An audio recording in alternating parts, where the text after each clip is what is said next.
방송에서 제공하는 투자 정보는 투자 판단에 대한 조언입니다. 방송에서 제공하는 주식의 가치, 가격 상승 및 가격 하락에 대해서는 방송사에서 보장하지 않습니다.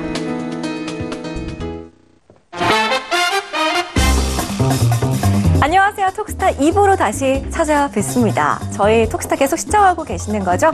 오늘은 수요일이니까요. 해외 선물 코너 준비가 되어 있습니다. 글로벌 투자 롱맨 쇼맨 코너 잠시 뒤에 함께 하실 거고요. 우선 1부 때와 마찬가지로 참여 방법 활짝 열어두고 있습니다. 전화문자 별톡방 이용해서 여러분들 궁금증 계속해서 남기시면 되겠습니다. 별톡방 같은 경우에는 카카오톡 오픈 채팅방 검색창에 톡스타 별톡방 6글자 검색해서 빠르게 무료 입장 해주시면 되겠습니다. 자, 1부에서 퀴즈를 내드렸었는데요. 어떠셨나요? 좀 맞춰보셨나요? 2부에서는 조금 더 쉽게 정답을 찾아보시라고 힌트 드릴게요. 화면으로 확인해 보겠습니다. 자, 오늘의 퀴즈입니다. 문제부터 볼까요? 영국 채권 시장에서 외국 정부나 기업들이 파운드화로 발행하는 채권을 뜻하는 말을 골라주시면 되겠습니다. 1번 불독 채권, 2번 판다 채권, 3번 차우차우 채권. 정답을 아시는 분들은 샵 0082번으로 문자를 남겨주시면 되겠고요. 추첨을 통해서 5분께 스타분들의 유료 방송 일주일 무료 체험권 선물로 드리고 있으니까요. 정답 맞춰보시고 우리 스타분들의 유료 톡방에서 일주일 동안 무료로 좀 자유롭게 이런저런 궁금하신 이야기들 나눠보시기를 바라겠습니다. 자, 9시 2분 넘어서고 있네요. 지금 이 시각 별톡방 한번 체크를 해보고 가보도록 하겠습니다. 열어볼게요. 띠용님께서 들어오셨어요. 띠용님. 그래서 제가 반갑습니다 라고 하셨더니 안녕하세요 라고 바로 이렇게 피드백 해주셨네요. 띠용님 반갑습니다. 자, 그리고 날마다 수익님께서 종목 상담 못해도 괜찮습니다. 매일 저만 할 수 있나요? 스타님들 수고하셨습니다. 감사드려요 라고 하셨어요. 우리 날마다 수익님은 진짜 마음도 따뜻하신 분이시군요. 정말 이런 메시지를 받은다면은 우리 스타분들께서 얼마나 행복해하고 계실까요? 고맙습니다. 이렇게 너그러운 마음으로 오늘도 감사드리고요. 내일 혹시라도 또 빠르게 종목 신청 남겨주신다면 저희가 도와드릴 수 있으니까요. 매일매일 빠르게 찾아와 주시기 바라겠습니다. 자, 2부도 계속 함께 해주시기 바라겠고요. 그렇다면은 저희 글로벌 투자 롱맨 쇼맨 이제 본격적으로 시작할 건데요. 이제 오늘 새벽에 FOMC 회의 결과가 나오기 때문에 지금 이 시간 집중 있게 또 채널 고정하시면서 함께 하셔야 될 것 같습니다. 참고로 저희 톡스타 2부에서 제공해드리는 정보 또한 전문가들의 조언일 뿐 해당 주식의 가치와 수익률은 보장하지 않는다는 점 고지해드리면서 글로벌 투자 롱맨 쇼맨 함께할 스타분들 화면으로 먼저 공개하겠습니다. 재테크의 새로운 패러다임 톡스타 오픈. 주식, 해외 선물, 가상화폐까지 모든 투자를 한눈에. 톡스타 이용 방법이 궁금하다면 검색창에 톡스타를 검색, 톡스타 홈페이지에 접속, 회원 가입 후 원하는 스타를 선택하면 준비 끝! 언제 어디서든 원하는 정보를 무료로 상담받으세요. 생활 속의 재테크 톡스타, 지금 바로 접속하세요.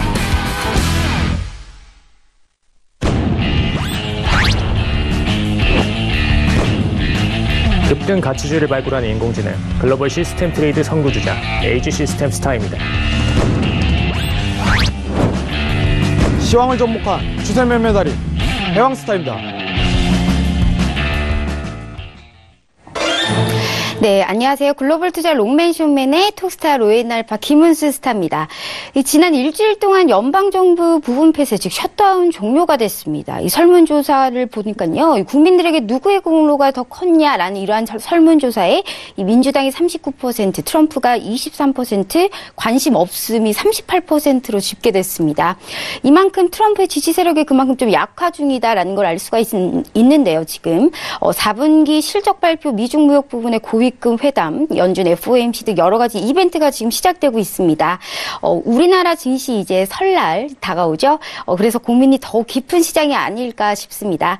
이 장마감 후에 애플 실적이 예상보다 크게 나쁘지가 않았습니다. 그래서 어느 정도의 안도감은 있지만 이 사실상 나빠진 건 사실입니다. 그렇기 때문에 이 해외 투자를 하시는 시청자분들의 고민이 조금 많을 것 같은데 오늘 저희의 글로벌 투자 롱맨 쇼맨을 보시면서 가장 좋은 대응 전략을 짜보시길 바랍니다. 저희 글로벌 투자 롱맨 쇼맨 코너에서는요, 주식 투자만으로 채워주지 못하는 수익률을 더 완벽하게 채워드리기 위해서 글로벌 최고의 투자 상품들을 찾아서 투자 제시를 해드리고요. 또한 이 소개해드리고 있습니다. 오늘도 롱맨 쇼맨을 빛내줄 두 분 스타 모셨습니다. 먼저 오른쪽에 해왕스타님 모셨고요. 안녕하세요. 네, 안녕하십니까. 네, 그리고 왼쪽에는 에이지 시스템 스타님 모셨습니다. 안녕하세요. 안녕하십니까. 네. 자, 먼저 해왕 시황 스타님. 시장이 요즘에는 좀 국내 증시가 강하고요. 미국 등의 선진국 증시가 좀 약한 모습입니다. 이 한 주 동안 어떻게 대응을 하셨는지 인사 한 말씀과 함께 설명 부탁드릴게요. 네, 일단은 미 증시에 대해서 신경 쓰시는 분이 굉장히 많을 걸로 예상이 되는데 사실 이제 미 증시는 오늘 내일로 결론적인 부분이 도출이 될 가능성이 굉장히 큽니다. 사실 이제 지난 한 주 뭐 이렇게 골드적인 매수적 접근이라든가 유로 매수적 접근에 좀 신경을 많이 썼는데 일단 미 증시 관련해 갖고는 좀 관망하는 분위기를 일주일 동안 이끌어 왔어요. 왜 그러냐면은 중요한 거는 어떻게 보면 나스닥과 S&P 뭐 다우지수 다 포함해 갖고 미중 무역의 영향을 받는 부분이 사실이고 지금 장세만 보더라도 단적으로 알 수 있듯이 미중 무역에 대한 결과를 기다리는 장세라는 거 여러분들도 캐치할 수 있을 거라고 생각합니다.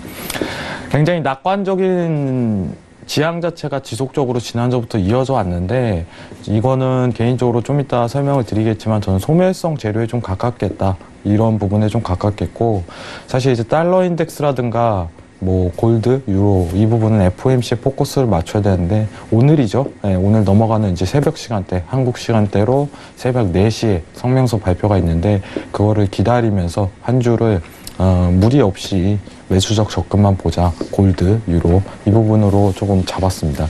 자세한 거는 뭐 이번 주 할 때 뭐 내용을 설명드리겠지만은 FOMC에 좀 포커스를 맞춰야 될 듯 싶어요. 저는 개인적으로 미 증시보다는 FOMC가 가장 보수적인 측면에서 조금 예측이 가능한 시황 자체가 열리다 보니까 유로라든가 골드 자체가 어떻게 보면은 보수적이면서도 리스크가 가장 적은 손익비를 구성할 수 있는 종목이다 이렇게 좀 판단하고 있습니다.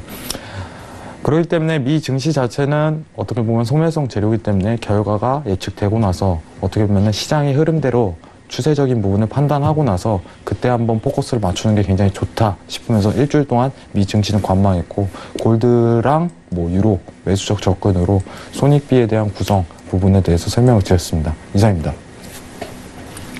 네, 이번에는 AG 시스템 스타님. 이 항상 다양한 상품을 좀 투자해 주십니다. 이 덕분에 상당히 공부를 저 또한 많이 하게 되는데 이 한 주 동안 주로 어떤 상품을 공략했고 어떻게 대응했는지 인사 말씀과 함께 말씀 부탁드릴게요.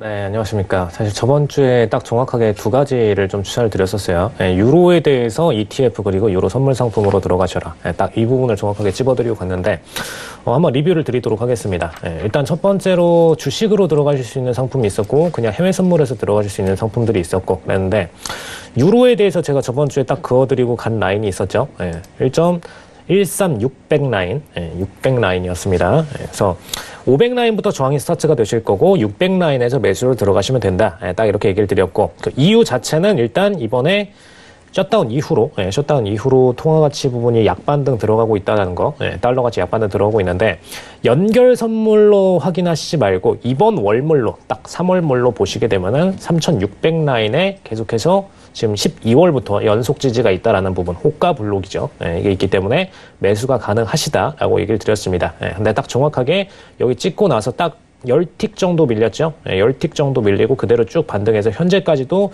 추가적인 상승세 만들어내고 있습니다.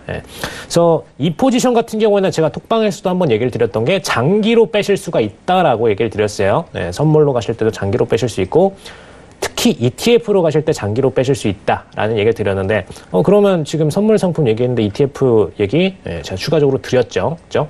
주식하시는 분들이 쉽게 접하실 수 있도록 ETF에 대한 포지션 종목명까지 코드명까지 다 불러드렸습니다. 근데 더 재미있는 게 있어요. 지금 보시면 해외 선물에서는 한 10틱 정도 밀려서 이렇게 쭉 튕겨져 올라갔는데 해주 차트로 보시면은 저번에 얘기 드렸던 게 UL이었죠. 프로시어스 울트라 유로, 울트라 유로에 대해서 포지션 추천을 드렸었고 지금 제가 이 컴퓨터를 딱 일주일 만에 만지는 겁니다. 더 이상 뭐 터치할 부분도 없었고요. 저번 주 생방송 때 그어드렸던 라인이 14.6천 라인이었습니다. 14.6천. 근데 보시면은 이번 주 지금 딱 24일 기준으로 찍은 저점이 정확하게 6천이죠. 정확하게 딱 점 찍고선 깔끔하게 상승이 좋습니다. 그래서 그만큼 포지션 타점이 굉장히 정확하게 들어갔는데 딜이 정확하게 들어갔는데 이렇게 나올 수 있었던 부분은 사실 해외 선물 상에서도 3,600 라인이 굉장히 깔끔한 포지션이었고 해외 선물은 추세 때문에 좀 더 체결가를 앞으로 밀어주면서 올라갔지만 주식 차트에서는 ETF 차트에서는 그만큼 뭐 추세를 따라서 트레이딩하는 물량들이 많이 없기 때문에 정확한 호가 블록을 형성하고서 올라갔다는 거. 그래서 이만큼 호가 블록이라는 개념이 굉장히 중요합니다. 기관들 사이에서 트레이딩의 기준선이 되는 라인들이기 때문에 사실 이 호가 블록만 제대로 처리를 하셔도 추세 공간을 어디까지 먹어 들어가실 수 있고 그다음에 추세 진입 포인트가 어디 타점에서 들어가야 되고 이런 부분들을 정확하게 좀 들어가실 수가 있는 부분이죠. 그래서 반대로 많은 분들이 사실 유로 차트가 이렇게 떨어지고 할 때 어떻게 지금 이 하락 추세가 이렇게 길어지고 있는데 어디서 받아내느냐 이걸 좀 많이 고민하실 것 같아요. 근데 사실 기본적 분석도 중요하지만 기술적 분석과 같이 융합됐을 때 그 시너지의 변곡 포인트가 굉장히 강화되는 법입니다. 그래서 그런 포인트 타점을 노리시는 거를 잘 습관화 들이시고 그리고 뭐 모르시는 분들께서는 지금 제가 이렇게 가이드 드릴 때처럼 들어오셔가지고 트레이딩 들어가시면 장기적으로 수익을 쭉 끌어가실 수 있다라는 거 좀 제대로 유념을 하시고 넘어가시길 바라겠습니다. 그냥 단순히 맨날 기술적으로 쫓아 들어가면서 추세 막 강화되니까 들어간다 이런 식으로 트레이딩 하지 마시고요. 정확하게 지금 기관들이 어디에서 어디까지 플레이를 들어갈지 이 부분을 잘라서 들어가시길 바라겠습니다.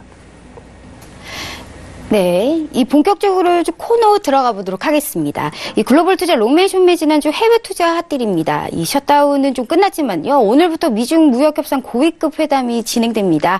어제 중국의 류어 부총리가 도착했다고 하는데 아마 지금쯤 류어 부총리가 이제 일어나셨겠네요. 지금 그 사이에 중국은 신용 이 평가 시장을 추가로 개방하면서 스탠다드 푸어스가 중국 시장에 진출을 했는데 이렇게 좀 분위기가 사실 좋은 것만은 아닙니다. 이 미국의 화웨이 CFO를 기소했고 중국은 또 캐나다 국민 한 명을 추가로 구금을 했다고 하는데 지금 시장이 호재와 악재가 상당히 좀 혼재되어 있는 것 같습니다. 먼저 해왕사님, 지금 2주 연속 골드를 밀어붙이셨는데 골드가 굉장히 화끈하게 올라왔습니다. 어떤 포인트들에서 좀 대응을 하셨는지 정말 시청자분들이 궁금할 것 같은데 지난주 골드와 함께 해외 투자 상품 핫딜 어떤 것들이 있었을까요? 일단은 제가 이제 골드를 추천드리는 이유는 어떻게 보면은 시장 상황 자체가 그렇게 좋지는 않아요. 뭐 화웨이 관련해서 기소 사건도 사실적인 부분으로 좀 판단했을 때는 이미 진행 중이었는데 제가 좀 언급드릴 부분은 뭐냐면은 미중 무역에 대한 부분은 어떻게 보면은 시장에 대한 어떻게 보면 위험성을 초래하기 때문에 골드에 대한 올해 한 해 매수적인 부분이 굉장히 유리하다 이렇게 조금 언급을 드렸었어요. 뭐 설정이니까 좀 개인적인 생각을 좀 담는데 화웨이 기소는 사실상 문제가 되질 않아요. 화웨이 기소 자체는 원래 일정부터 있었던 내용 자체였고 이게 시장에 영향이 간다면은 이미 몇 주 전부터 문제가 제기됐어야 돼요. 최근에 미중 무역에 대한 결과 자체가 원래 당초 1월 8일이었죠. 1월 8일날 원래 일정이 결과가 나올 걸로 예상했는데 지연이 됐어요. 장관급 회의까지 지연을 하겠다 하면서 낙관적인 거를 분위기를 계속 끌어올렸던 거예요. 그렇기 때문에 나스닥 지수 자체가 굉장히 상방을 쳤는데 여건 자체가 소멸성 재료일 가능성이 굉장히 크다. 이 부분을 좀 염두하고 있기 때문에 어렵다는 거예요. 개인적인 기준 자체는. 어렵다는 겁니다. 그러면은 이게 소멸성 재료면은 추세 자체가 강하게 하방을 내꽂을 가능성 자체가 시사가 된다는 부분이에요.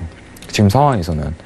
최근에 있었던 장세 자체가 이제 미중 무역에 대한 어떻게 보면은 낙관적인 론 자체가 계속적으로 펼치면서 작년부터 하방을 찍던 부분 자체가 어떻게 보면은 조정에 대한 구간 자체를 겪었는데 이거 자체가 굉장히 리스크가 커요.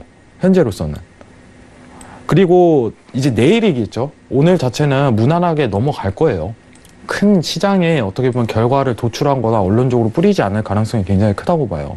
그러면은 31일인 내일 어떻게 보면 결론이 도출될 텐데 좋든 좋지 않든 간에 어쨌든 간에 지금까지 이끌었던 낙관적인 이 시황 자체가 굉장히 소멸성 재료가 되면서부터 어떻게 보면은 롱포지션에 대한 청산 가능성이 굉장히 시사된다는 부분이에요. 근데 단가 자체랑 지정할 수 있는 구간 자체가 지금 현재로서는 없다고 봐요. 그러면은 가장 유리하게 좀 볼 수 있는 거는 제가 개인적으로 골드라고 언급을 드린 부분은 뭐냐면은 시장에 대한 유동성이 굉장히 커지면서 투자자들에 대한 리스크죠. 이제 저희 같이 나오시는 그 에이시스님께서 맨날 언급해 주시는 빅스 지수 자체도 지속적으로 상승을 이끌 가능성이 굉장히 크다고 보는데 골드 자체가 굉장히 유리한 종목으로 좀 판단한 거는 제가 사실이에요. 그래서 제가 일단 시청자분들한테 좀 언급드릴 수 있는 개인적인 의견 자체는 올 한 해 골드에 포커스를 굉장히 맞추면 손익비 구성 자체가 굉장히 크게 될 가능성이 크다, 이런 부분은 언급드리고 싶어요. 나스닥 지수가 오르든 떨어지든 간에 유동성 자체가 커진다는 거는 시장이 리스크 자체가 굉장히 품고 있다는 뜻이고 언제든지 터질 가능성이 굉장히 크다. 이 부분에 달러 인덱스에 대한 어떻게 보면은 금리에 대한 동결이라든가 하방, 금리의 동결이라든가 자산 축소 좀 이따 언급드릴 텐데 자산 축소에 대한 부분까지 언급되면서 하방에 대한 추세 자체가 형성될 가능성이 굉장히 커지면서 골드 자체가 지속적으로 꺾이지 않을 가능성이 굉장히 커요. 그러면은 매수에 대한 주 포인트를 봐야 된다, 이 부분을 언급드렸고, 지난주 제가 추천드렸던 거는 정확하게 간단해요. 예, 좀 화면이 가리기 때문에 좀 크게 보겠습니다. 이 지지예요, 이 지지. 이 지지만 보자고 했어요. 지지에 부딪히면은 매수로 날아갈 가능성이 굉장히 크다. 왜냐면은 달러 인덱스 자체가 최근에 엄청난 상방을 조정 구간을 겪으면서 상방을 쳤음에도 불구하고 골드라는 종목 자체가 하방에 눌리지 못해 쉽게. 이 현상 자체는요, 시장의 리스크라든가 모든 걸 품고 있는 거예요. 하나의 종목에. 그러니까 이제 달러 인덱스 자체가 단순히 이제 하방에 대한 추세가 시작이 되면서 골드 자체가 재차 날아가기 시작하는 거예요. 근데 이 단순한 선 하나는 어떻게 보면은 엘리언트 3파동의 기본 요건에 좀 해당한다고 봐요.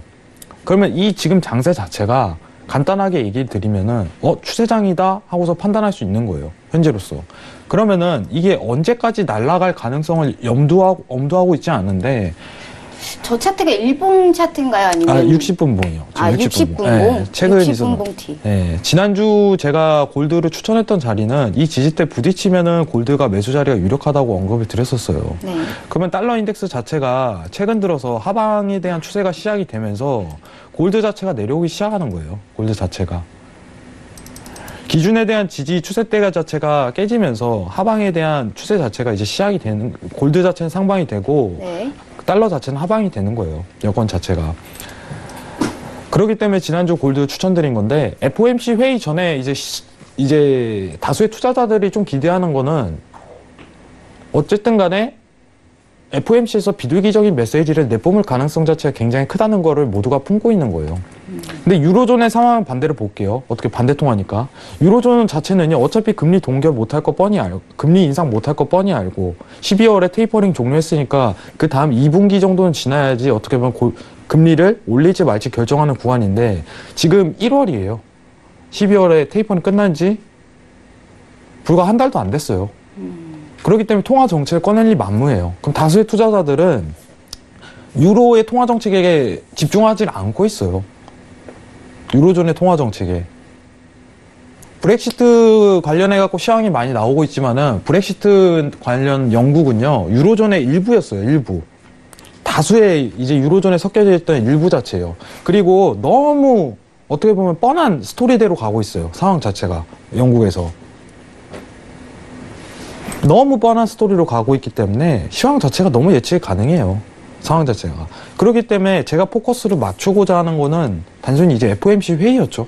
근데 기대감이 있기 때문에 이 지지대와 부딪히면은 크게 한 번 더 상방을 칠 가능성이 굉장히 크다 하고서, 원래 단가 자체가 이 지지대까지 부딪히면은 매수를 볼 수 있다, 이 조건 자체를 지속적으로 봤는데 이제 부딪힌 거예요. 부딪히고 올라간 거예요.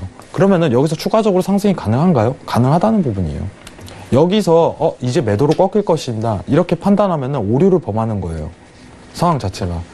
FOMC 회의에서 이번 주 이제 여건 자체를 말하겠지만은, FOMC 회의에서 비둘기적인 메시지를 보낼 가능성이 충분히 다소 있기 때문에, 자산 축소에 대한 종료 언급 가능성이 있기 때문에 추가적인 골드에 대한 상방에 대한 추세가 가능하다, 이 정도는 판단할 줄 알아야 돼요. 그러면은 추가적으로 매수 포인트를 잡아야 되는데, 지금 단가가 구성 자체가 너무 많이 올라가 있어요. 한번 조정을 주고 다시 한번 칠 가능성 자체를 제기를 봐야 돼요. 그러면 지난주에 1276이죠. 저가 포인트 자체가 굉장히 중요한 지점인 거예요. 앞으로 장세가 매수 추세로 날아가기 위한 하나의 마지막 강하게 크게 먹을 수 있는 기회였던 구간이었어요. 그럼 지금 현재로서 기술적 분석으로서 추가적으로 더 들어가려면은 최소한 60분봉에서 CCI 자체가 과매도 구간을 한번 내려와야지 매수 포인트를 다시 잡을 수 있다는 그 지점 자체가 포착이 돼요. 단가가 너무 높게 형성돼 있어요. 추격하기에도 굉장히 어렵고. 그럼 기다려야 돼요. 골드를 보려면. 그래서 지난주 추천드렸던 자리는 이 지지대 부딪히는 자리인데 지지대 자체가 1276자리에서 부딪혔기 때문에 정확하게 맞고 올라간 부분이 성립이 됩니다. 예, 지난주 방송 보신 분들은 기억을 하실 거예요. 여기 부딪힐 가능성이 굉장히 크다. 그렇기 때문에 매수적인 부분을 추천드렸던 거고, 이번 주 시황도 뭐 크게 다르다고 보고 있지는 않습니다. 좀 이따 이제 이번 주 시황과 자체를 언급드리겠지만은, 앞으로 골드 자체는 매수 포인트로 지속적으로 봐야 된다는 분위기는 포착이 돼요. 하지만, 랠리예요. 골드는 랠리이기 때문에 추가적인 FOMC 회의 이후 상방에 대한 고가 갱신을 뚫을 수 있으나 단가 자체가 아직은 좋지 못하다는 점, 추가적으로 붙으실 분들은 좋지 못하다는 점. 그렇기 때문에 60분봉에서 CCI가 내려올 때까지는 추가적으로 기다려줘야 됩니다. 한 차례 눌려야 돼요. 골드 자체를. 그래서 지난주 추천드렸던 거는 제가 단순해요. 이 지지대에서 부딪힐 가능성이 굉장히 크다 하고서 76자리에서 부딪히고 그대로 상방을 친 겁니다.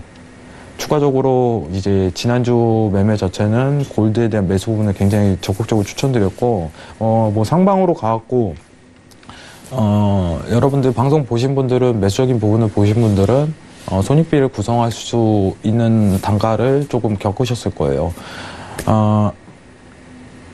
앞으로 좀 자세하게 좀 설명을 드리겠는데, 이번 주 이제 FOMC 회의 좀 일정이 남아 있는데, 이번 주 시황 얘기할 때 좀 자세하게 언급드리면서, 이번 주는 골드적인 매수적인 부분, 이 지지대에서 부딪히는 자리, 여기를 추천드렸습니다. 이상입니다. 네, 골드 60분봉 차트로 굉장히 자세하게 설명해 주셨는데, 이 내일 결론 도출이 어느 정도 확인을 하면서 지수를 대응하되, 이 골드는 오히려 좀 더 매매하기에는 유리하다, 이런 말씀을 해 주셨던 것 같습니다. 네, 그러면 이번에는 AGC 스텝스타님, 이 지난주 유로와 달러 인덱스에 대해서 말씀해 주셨는데요. 이 밖에 좀 다른 종목들하고 지난주 글로벌 투자 핫딜로 보셨던 종목, 어떤 것들이 있었는지 설명 부탁드릴게요. 네, 사실 저는 아까 방금 스타트할 때 MC님께서 잠깐 이제 스탠다드 & 푸어스 중국 진출에 대해서 잠깐 언급을 해주셨는데, 그 부분에 대해서 좀 짚어드리고 넘어가면 재밌을 것 같습니다. 네, 지금 스탠다드 & 푸어스가 이제 100% 지분을 통해서 이제 자회사를 거기다 런칭을 들어갔어요. 중국 쪽에다가. 네. 근데 이 부분이 좀 잘 보실 필요가 있습니다. 시점이 굉장히 중요합니다. 스탠다드 & 푸어스가 물론 이제 중국이 개방 정책을 들어가면서 유호 부총리가 이번에 지금 30일 오늘이죠. 네, 오늘 이제 딱 들어가면서 이제 중국의 외국인 투자법을 갖고 지금 협상안으로 들어갔죠. 네, 그럼 이걸로 이제 선사례로 스탠더드 & 푸어스의 길을 열어줬다. 네, 좀 이렇게 좀 보시면 될 것 같은데, 이런 부분들로 인해서 앞으로 이제 미국 금융권들이 중국 내부로 직접적으로 진출하기가 조금 더 편해질 걸로 보여지곤 있습니다. 근데 그 첫 번째 주자로 일단 스탠더드 & 푸어스를 던졌죠. 네, 이걸 던진 게 어디부터 던졌는지가 굉장히 중요합니다. 일단 지금 중국은 신용평가 등급 들어가게 되면 탈탈 털릴 만한 회사들이 투성입니다. 네, 그렇기 때문에 지금 미국 기업들 입장에서는 스탠더드 & 푸어스를 먼저 던져서 거기에 해당 기업들에 대한 평가 가치를 절하를 시켜놔야 사실상 본인들이 이제 직접적으로 자금이 들어가서 투자를 들어갈 때 중국 기업들이 인수하기가 훨씬 더 좋아지죠. 이 등급들을 딱 제대로 구분을 들어갈 수가 있습니다. 스탠더드 & 푸어스의 자료 요청을 통해서 해당 기업들의 내부 자료까지 좀 탈탈 털어보고 나서 그 다음에 기업들이 인수할 수 있는 환경을 만들어주고 중간 다리를 스탠더드 & 푸어스가 이어주고 딱 이렇게 만들어주면 그림이 그려지죠. 그렇기 때문에 앞으로 중국 기업들이 미국 화가 되기에 굉장히 좀 좋은 여건들을 만들어 나가고 있다. 좀 이렇게 보시면 될 것 같고요. 근데 중요한 부분은 제가 그동안에 항상 주장을 드렸던 게 지금 중국과 미국의 금리 차, 이제 중국 내부 금리로는 이제 4.35 정도를 찍었었고, 미국 금리가 최근에 2.5% 정도 찍고 있는데, 금리 차가 한 1.85 정도 난다라는 얘기를 드려왔습니다. 이 금리 차로 인해서 미국 기업들이 중국에다가 대출을 진행하기가 너무 좋았어요. 홍콩 금리도 항상 0.25씩 딱딱딱딱 올려가지고 본인들의 대출을 본인들 예금은 일단 미국에서 받아서 뭐 글로벌적으로 다 받긴 하지만 주요 미국에서 받아서 그 돈을 중국이랑 홍콩에다 중심적으로 딱딱 뿌려주기가 굉장히 좋았습니다. 이걸 통해서 사실상 반지배적으로 중국의 부동산 시장부터 홍콩 기업들에 대한 지배력까지 좀 굉장히 많이 키워갔었죠. 사실 겉보기로는 홍콩 중심으로만 커갔고 중국은 굉장히 좀 별개처럼 보여졌는데 홍콩을 우회해서 중국으로 자금들이 다 들어갔습니다. 그래서 덕분에 사실상 지금 미국이 경제위기 맞고 나서 기존에 모기지를 진행하던 대출 파트 부분을 전부 다 홍콩 쪽으로 이전을 해가지고 홍콩이랑 중국 쪽에서 대출 파트 돈을 풀어서 진행한 부분이 굉장히 세죠.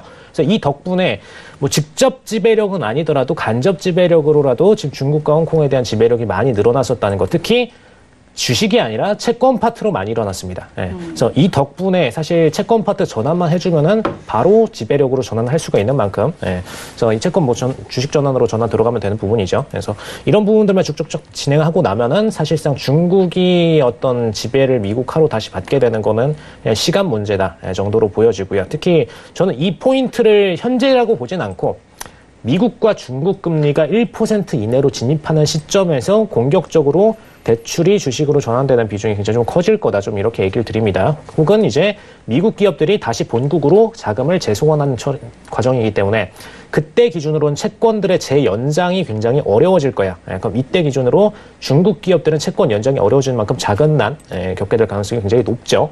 이때 망할 기업들은 확실하게 망하고 그다음에 미국이 인수 들어갈 기업들은 확실하게 인수를 들어가고 이런 포지션들이 강하게 나와줄 겁니다. 그래서 이 금리차가 강하게 좁혀지는 순간부터 중국 증시가 리스크가 커질 수밖에 없다라는 거, 부동산도 리스크가 커질 수밖에 없다라는 거, 이 부분을 좀 주목하실 필요가 있겠고요. 이때 사실 미국이 중국에 대한 지배력을 강화시킬 수 있는 핵심 포인트입니다. 그래서 이 포인트를 좀 눈여겨보시면 좋을 것 같고, 그래서 증시 트레이딩은 사실 이 금리차가 언제 좁혀지는지 부분을 집중적으로 보시면 될 것 같고요. 그래서 오늘 이따가 FOMC에 대한 회의 발표가 일어나는데 이때 올해에 대한 금리 인상 전망이 올라간다고 하면 할수록 중국의 경제 리스크는 올라갑니다. 그래서 이 부분을 좀 제대로 비교하실 필요가 있죠. 중국의 경제 리스크가 올라가게 되면 당연히 다음번 경제 위기는 오히려 중국발로 일어나게 될 가능성이 높다라는 거. 이 부분 좀 참고하실 필요가 있겠습니다. 그다음에 지금 금리 인상에 대한 결과, 지금 뭐 이따 새벽에 발표가 되겠지만 원래 기존의 지금 FOMC의 관점은 동결될 가능성이 높다. 좀 이렇게 계속 표명을 해왔었죠. 그 전에도 진행을 해왔었고. 근데 단지 하나 달라진 게 있다면 지금은 셧다운이 끝난 다음이라는 겁니다. 셧다운이 끝나기 전에는 연준이 사실상 정부가 하지 못하는 역할들을 한마디로 이제 금융시장을 방어하는 역할이죠. 금융시장에 대한 실드를 쳐주는 역할들을 연준이 했어야 됐습니다. 이 부분을 사실 트럼프랑 딱 1월 초에 이미 어느 정도 지금 파월과 지금 내통이 됐던 부분이죠. 그래서 파월이 좀 긴급하게 트럼프와 딱 1월 연초부터 회담을 들어갔던 부분이고요. 한마디로 셧다운이 장기화될 것 같으니까 파월 이 부분을 방어해줬으면 좋겠다라는 부분이 있었기 때문에 파월 외에 나머지 연준 인사들도 굳이 FOMC 시점과 거리가 있는데도 긴급하게 빨리 딱 회담 끝나자마자 거의 한 일주일 만에 모든 인사들에 대한 발언들이 이루어졌습니다. 우리는 지금 금리 인상 추진하던 것들을 유동화로 가겠다. 한마디로 이제 동결 가능성도 있고, 뭐 때에 따라서 언론이 해석하기에는 뭐 인하 가능성까지도 있다. 좀 이렇게 평가하긴 했는데 일단 동결 가능성까지 있다. 좀 이렇게 표명을 했었죠. 근데 일단 셧다운이 끝나고 나서부터는 연준이 굳이 그 주장을 해서 본인들이 대신 실드를 쳐줘야 될 입장은 아닙니다. 오히려 지금 뭐 류호 부총리가 이제 외국인 투자법 안을 갖고 들어오는 상황인데 이제 정부는 이 과정을 통해서 금융기관에 대한 신뢰도 부분을 조금 더 올릴 수 있는 상황이고 금융권의 수익 가능성도 올려줄 수가 있는 상황이죠. 그럼 이제 자연적으로 미국에 대한 투자 가치는 올라갈 수밖에 없습니다. 왜냐?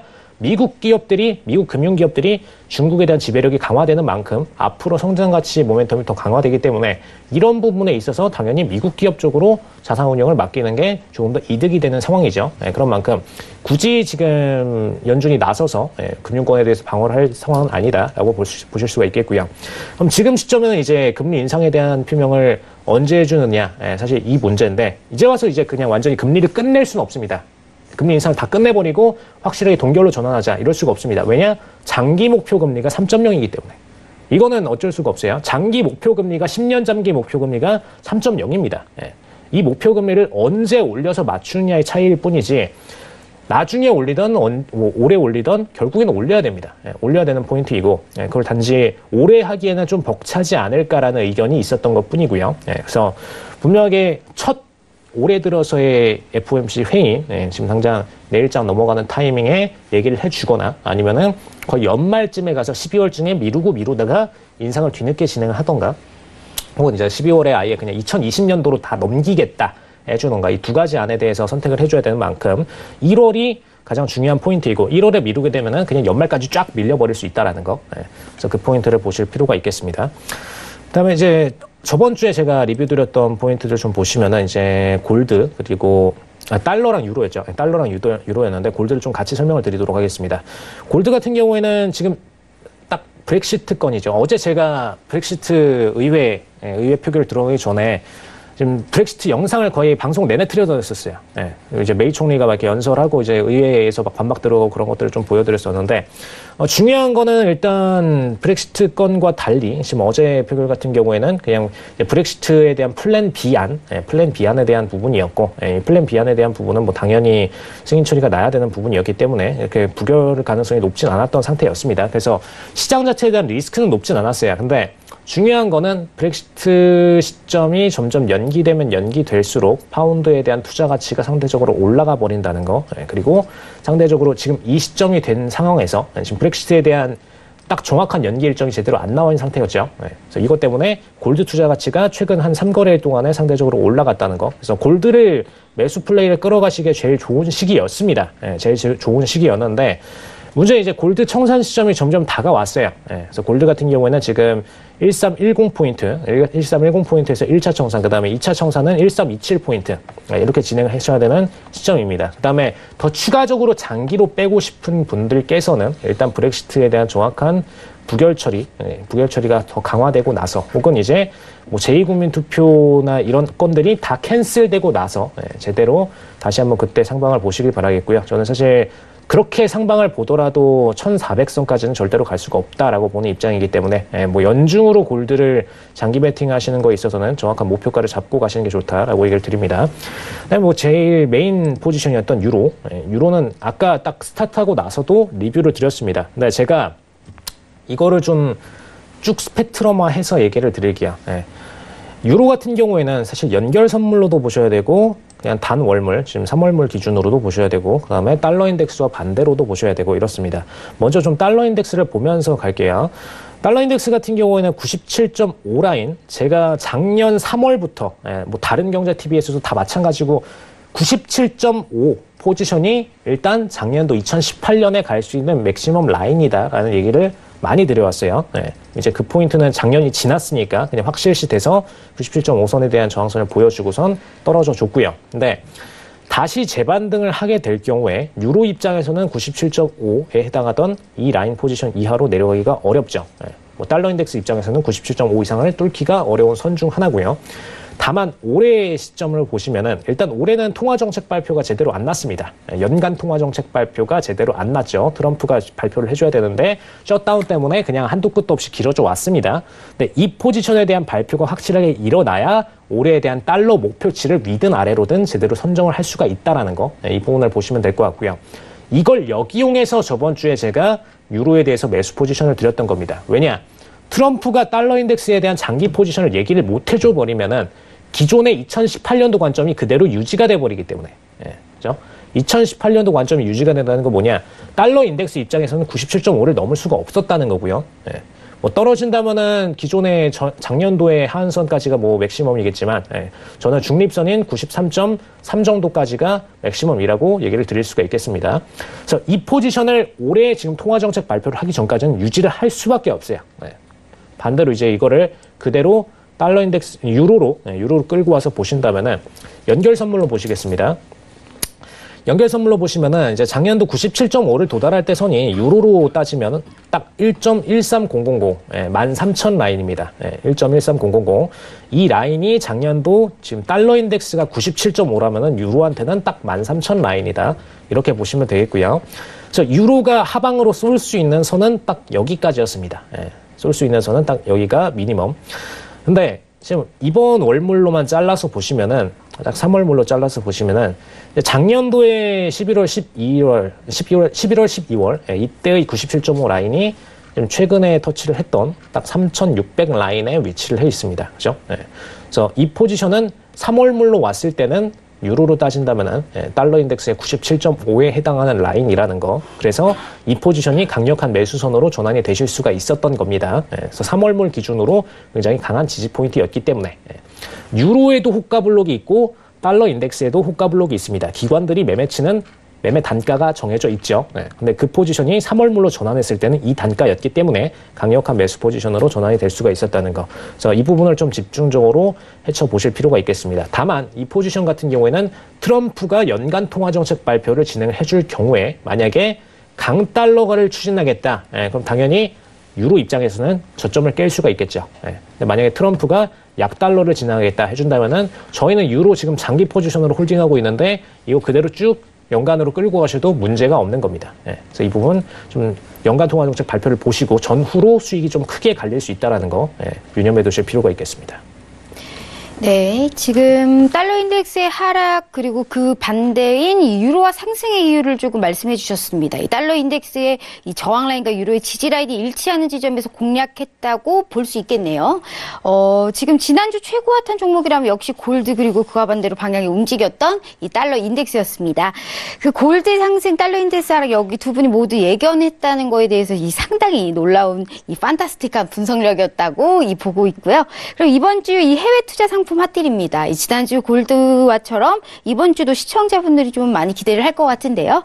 제가 봤을 때는 우리 프로그램이 국내에서 이 해외 선물 글로벌 투자의 끝판왕이지 않을까라고 보고 있는데 제가 조금 너무 부담을 주는 건 아닌지 모르겠지만요. 그래도 한번 이번 주 이 해외 투자 상품 핫딜 보도록 하겠습니다. 화면 보여주세요.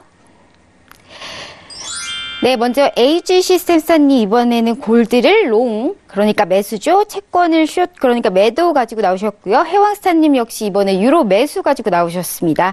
재밌게도 상당히 딱 반대로 가지고 나오셨어요. 역시 달러 인덱스의 하방 압력에 대해서 투자 아이디어가 이제 있으신지 한번 알아봐야겠습니다. 먼저 해왕사님, 이번에는 유로 매수입니다. 이 유로 매수 의견이신데 사실 분위기는 다시 안전자산 쪽으로 좀 쏠리고 있다고 보는데 결국 이번에도 달러 인덱스의 하락을 보고 계시는지, 그리고 특히 FOMC 회의에서 결국 비둘기파적인 코멘트까지 이제 좀 기대를 하시는 건지 상당히 궁금합니다. 이 설명 부탁드릴게요. 네, 일단은 제가 유로를 이번 주 추천드린 이유는 뭐냐면은 지난주와 시황이 같다고 보시면 되는데, 여러분들한테 이제 FOMC 회의 이제 오늘 새벽 시간대에 열려 있는데 뭐에 포커스를 맞춰야 되는지 조금 언급을 드릴까 해요. 어쨌든 금리는 동결이겠죠. 분기마다 금리 인상에 대한 결정을 하는데 지금 1월이기 때문에 금리는 인상할 수 없는 순서에 조금 깔려 있다고 보고 있습니다. 지금 뉴스를 한번 같이 보도록 할게요, 여러분들. 자, 지금 뉴스를 하나 보면요. 최소 6월까지 금리 유지 관측, 자산 축소 변경 여부의 촉각을 싣고 있다. 이거에 대해서 조금 언급을 하고 있어요. 자, 금리에 대한 부분이 포커스가 아닙니다. 이번 FOMC 회의 자체는. 금리 자체는 어쨌든 간에 동결이 하는 거고, 아까 언급했다시피 이제 중립금리 자체는 3%대로 잡혀 있어요. 지금 2.25에서 2.5%인데 두 번의 인상 자체가 예상이 가능하다. 이 정도인데 이건 장기물이에요. 2020년, 2021년까지 그때까지 열어두는 구간이기 때문에 현재로서 이번에 인상할 거야. 자, 2분기가 지나고 인상할 거야. 이거는 어떻게 보면 환율을 예측하고 이런 여건 자체에서 적합하지 않는 시황이라고 보고 있어요. 그러면은 자산 축소 변경 여부에 대해서 촉각을 지금 포커스를 굉장히 맞추고 있다. 이거에 대해서 좀 알아볼 필요가 있어요. FOMC는 어떻게 보면은 통화 정책적으로 양적 완화를 펼쳤을 때 개입하는 국가기관이에요.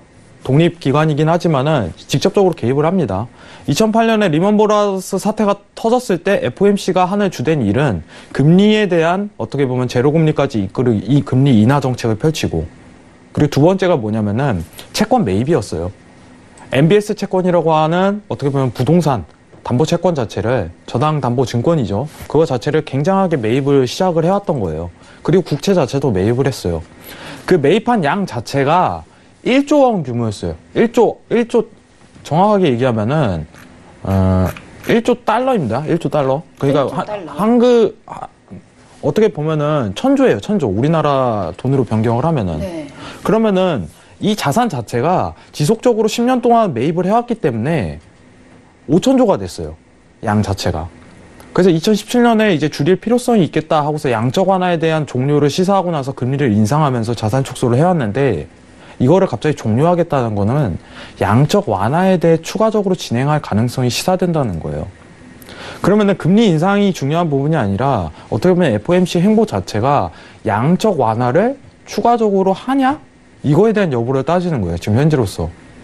그렇기 때문에 금리에 대한 부분은 포커스는 다 배제를 하고 자산 축소에 대한 축소 종료에 대해서 이거를 시사하냐 안 하냐 이게 주 메인 포커스가 될 거예요. 조금이나마 시사를 하거나 자산 축소에 대해서 지금 좀 줄이고 있는 거 과정 자체를 스탑하고 다시 한번 만기가 도래하는 채권에 대해서 매입을 하겠다 이거 시사해버리면은 달러 인덱스 자체가 하방으로 추세가 완강하게 추가적으로 나올 가능성 자체가 굉장히 시사가 돼요. 그러면 주 메인 포커스를 저희가 FOMC 회의에서 담아야 되는 거는 자산 축소에 대한 자산 축소에 대한 종료 여부예요. 종료 여부. 거기에 좀 메인 포커스를 담아야 돼요. 이번 FOMC 회의 자체는. 그러면은 달러 인덱스 자체가 지금 현재로서 이제 하방에 대한 추세권으로 들어갔는데 이 구간대에서 추가적으로 가능하냐에 대한 여부를 좀 따지는 게 굉장히 좀 이상적인 판단이라고 보고 있어요. 자, 지난 이제 얼마 안 됐죠. 이제 강한 지지 자체를 뚫고 내려왔어요. 이 구간대에서. 그럼 하방에 대한 추세 자체를 잡기 위해서는 추세 자체가 한 번 더 나올 가능성 자체가 굉장히 크다는 부분이에요. 단가 자체가 굉장하게 아직까지는 좋지 못해요. 여건 자체가. 그러면은 어디 구간대에서 가장 저항을 받기 쉬운 구간대가 형성이 되냐면은 오늘 비둘기적인 메시지가 나온다고 하더라도 한 차례 휩쇼를 좀 크게 줄 가능성 자체가 시사돼요. 왜냐? FOMC 회의 자체는 거래량이 굉장히 많이 발생하기 때문에. 네. 추격성 매매보다는 달러 인덱스 위치상 95.7에서 95.8 사이 구간에 들어올 때 유로에 대한 매수 포인트를 잡는 게 더 이상적이라고 보고 있어요. 근데 지금 골드랑 유로랑 어쨌든 간에 추가적인 상승에 대해서 좀 기대를 하고 있긴 하지만은 골드 자체랑 유로 자체를 좀 비교를 해보자면은 저는 개인적으로 지금 단가 자체를 좀 잡기에는 굉장히 힘들다고 보고 있는 입장이에요. 근데 유로는 좀 상대적으로 달라요. 유로는 이제 스타트를 좀 끊을 가능성, 추가적으로 스타트를 끊을 가능성 자체가 제기 때문에 저는 개인적으로 이번 한 주는 유로가 가장 좀 적절하다고 보고 있고 매수에 대한 단가는 개인적으로 1.14300에서 1.1400, 1.14400 이 위치값 자체가 굉장히 이상적이라고 좀 보고 있습니다. 그리고 이 단간의 휩쇼 자체가 이제 FOMC 회의 때 발생을 하면은 이 단간에서 추가적인 매수 자체가 가능하다 이 부분은 좀 언급드리고 싶고 제일 중요한 건 그거예요. 이번 FOMC 회의에서 포커스 자체는요, 금리에 대한 부분에 대한 언급이 아니다. 자산 축소에 대한 어떻게 보면은 종료, 시사 여부 이거에 대한 메인 포커스를 담아야 된다. 이 여부는 좀 확실하게 생각하시고 성명서를 읽으셔야 됩니다. 이제 새벽 4시에 성명서가 발표될 텐데 정확하게 이렇게 언급을 안 합니다. 성명서 내용 자체는 그냥 떡밥을 이렇게 하나 던져요. 어떻게 보면 재료를 하나 던져요. 우리 자산 축소 할 것입니다. 자산 축소 종료할 것입니다. 이렇게 안 하고 자산 축소에 대해서 만기 도래하는 채권 자체는 가능성이 좀 시사가 된다. 이런 식으로 언지만 줘요. 언지만. 근데 그걸 가지고 다수의 투자자들은 야 앞으로 양적 완화를 좀 추가적으로 진행하는 거 아니야? 이게 시사가 돼버려요. 상황 자체가. 그렇기 때문에 달러의 약세장이 펼쳐질 수 있는 거는 자산 축소에 대한 언지만 있어도 달러에 대한 약세장이 굉장히 뿜을 수 있다는 거는 인지하시고 가장 저항을 받기 쉬운 구간 자체는 유로 매수 관점에서 1.14300 그리고 1.14400 사이 이 단간의 이제 위치 자체가 굉장히 유로 매수를 한 차례 더 추가적으로 볼 수 있는 단가다 이렇게 설명드리도록 하겠습니다. 이상입니다. 네. 이 지금 중요한 포인트는요. 이번 금리 결정은 뭐 어차피 동결이 될 것 같고 자산 축소를 시사하지 않으면 좀 달러가 밀릴 가능성이 좀 이렇게 있다라고 이제 보면 될 것 같습니다. 비둘기파적인 내용이 나온다고 해도 이 휩소가 나오니까 이후에 좀 대응을 하자라고 말씀해 주셨고요. 이 단가는 1.14300, 1.14400 이 사이에 유로 매수가 조금 좋다라고 말씀해 주셨습니다. 자, 그러면 AGC 셉사님, 이 두 분이 재미있게도 이번 주에 좀 바뀌었습니다. 그런데 결국 이 투자 아이디어는 비슷하다고 생각이 되고요. 두 분이 가지고 있는 투자의 포인트가 조금 결국에는 같은 게 아닌가라는 생각이 드는데 이 자세한 설명 부탁드릴게요. 네, 일단 제가 골드랑 채권에 대해서 좀 짚어드리려고 하는데, 골드 채권 같은 경우 이제 안전자산적인 개념이 좀 강하죠. 네, 사실 이번에 브렉시트 건이 계속해서 해결을 못 보다가 이제 플랜 B 쪽으로 넘어갔습니다. 네, 그래서 플랜 B 쪽으로 한마디로 이거는 이제 딜이 나와서 정말 이제 깔끔하게 딜이 나와서 그대로 가결이 된다. 이러면은 그냥 브렉시트 체질하는데 아무 문제가 없겠죠. 근데 의회에서 계속해서 타협이 안 난다. 그 시점에서 미뤄지다가 브렉시트 이행 시점이 다가왔을 때 그럼 법안을 어떻게 할 거냐. 그냥 영국이랑 유럽 법안 그냥 각자 알아서 가자, 갈 길 가자 이렇게 갈 거냐, 아니면은 그 갈 길 갈 상황에서 중간 타협점을 만들어 놓고선 마지노선 만들어 놓고선 문제 쇼크 발생 안 하게 만들어 놓고 갈 거냐. 딱 이에 대한 부분이었습니다. 뭐 당연히 후자가 맞는 부분이고요. 예. 그래서 일단 뭐 실질적으로 브렉시트가 나든 안 나든 법적인 쇼크를 국민들이나 기업들이 받아야 되는 건 분명히 피해야 되는 게 맞습니다. 그래서 그 관점에서 계속해서 골드가 올랐던 부분은 뭐 어쩔 수 없는 부분이고요. 근데 다만 이제 이 골드의 상승 모멘텀을 아직까지 브렉시트가 해결해주고 있는 상태는 아니었기 때문에 떨어졌을 때 단타적인 매매가 가능하다는 거는 아직까지 불변함이 없습니다. 예, 그래서 일단 오늘 관점은 제가 장기로 그냥 골드를 신규로 들어가셔라 라는 게 아니라 떨어졌을 때 골드에 대해서는 매수 플레이 가능하다 정도만 짚어드리도록 하겠습니다. 1302포인트, 1302.0포인트, 예, 그 다음에 1296.3포인트, 그리고 1282.5포인트, 이렇게 3포인트 떨어졌을 때 재매수 포지션으로 가능하고요. 뭐 당연히 확률은 아래로 떨어질수록 더 올라간다는 부분 참고하시면 되겠습니다. 그동안에 제가 골드 ETF에 대한 상승 모멘텀 장기 매수 가능하다라는 거 뭐 지속적으로 주장을 해드렸는데, 이제 슬슬 이제 골드로서는 올라갈 수 있는 구간의 제한선이 가까워오다 보니까, 예, 그래서 이제 청산 포지션을 슬슬 가져가셔야 될 타이밍이고, 오히려 떨어졌을 때 단타적으로 해외 선물의 매매에 대한 포지션은 가능하시다는 거, 예, 이건 참고를 드리도록 하겠습니다. 그 다음에 지금 유로에 대해서 장기 매수 포지션 끌고 가신 분들께는 해외 선물 기준으로 청산 포지션 정해드리도록 하겠습니다. 1.14390까지 떨어졌을 때 익절 포지션 해외 선물 기준으로는 던지시면 되겠고요. 유로 ETF로 가시는 분들께서는 장기 지금 연중 통화 정책 나오기 전까지는 그대로 가져가셔도 무관합니다. 그다음에 제일 중요한 채권.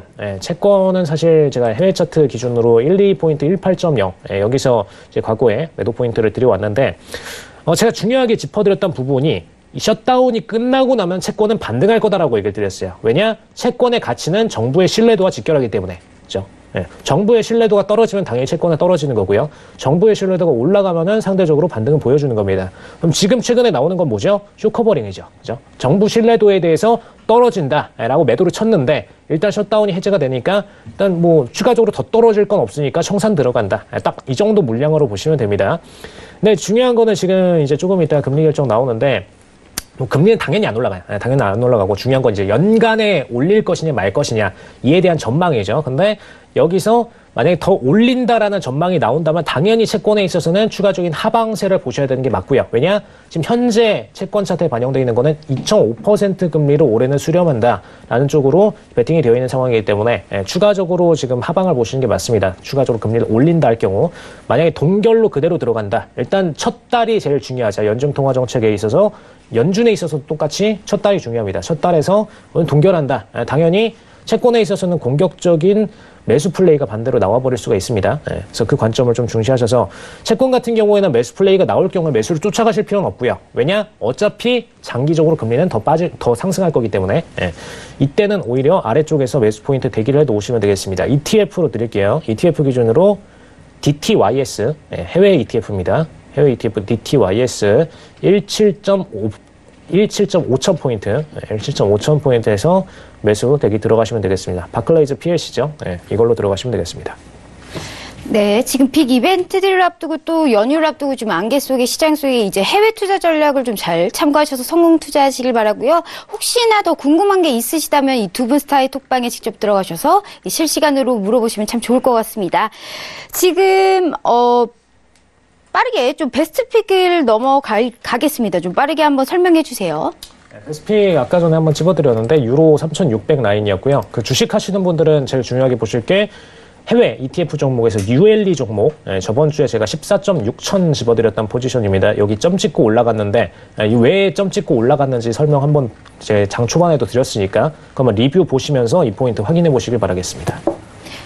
네, 지금 기나긴 좀 연휴가 시작됩니다. 혼자서 이 머리 싸매고 이 고민하지 마시고요. 톡스타 해왕스타님과 에이지시스템스타님 방에 들어오셔서 꼭 실시간으로 문의하시길 바랍니다. 2주 뒤에 저희는 뵙겠네요. 저희가 준비한 내용은 여기까지입니다.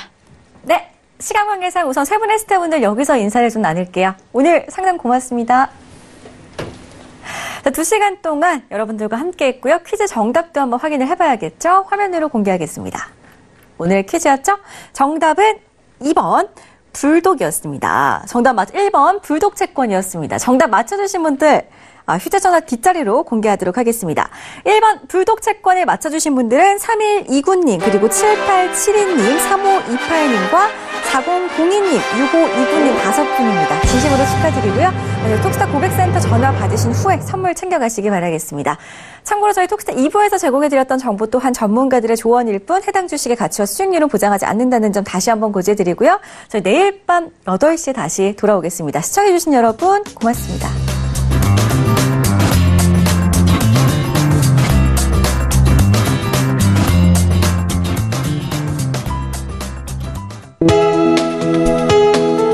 본 방송에서 제공하는 투자 정보는 투자 판단에 대한 조언입니다.